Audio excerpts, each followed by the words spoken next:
Bonjour à tous, alors c'est comme dans la pub Ovomaltine, j'ai quelques secondes pour vous présenter mes livres et vous aider à faire votre choix. En 2012, j'ai écrit mon premier livre, Adopter la slow cosmétique. C'est vraiment la bible du mouvement slow cosmétique que j'ai fondé avec vous aussi.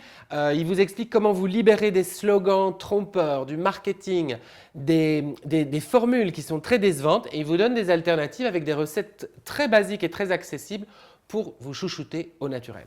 Ensuite est venu les huiles végétales, c'est malin. Aujourd'hui, ce livre, c'est un peu la référence en matière d'huile végétale. Plus de 65 recettes, plus de 65 huiles végétales, très pratique. Vous le consultez comme un annuaire en fait. Un bobo, des pellicules, hop, je fais quoi? SOS Peau naturelle, c'est un livre que j'ai écrit avec Annie Casamayou qui est naturopathe. Ça concerne vraiment les dermatoses de la peau. Si vous avez l'acné, si vous souffrez de dermatose, d'eczéma, de psoriasis, vous y trouverez des réponses basées sur la naturopathie, la dermatologie classique et bien sûr des alternatives au naturel comme on les aime. Le grand dernier, c'est Slow Cosmétique, le guide visuel, il est illustré celui-là. C'est un peu comme un recueil de tutos pratiques illustré par Scarlatine. J'ai coécrit ce livre avec Mélanie Dupuis de l'association Slow Cosmétique quand même.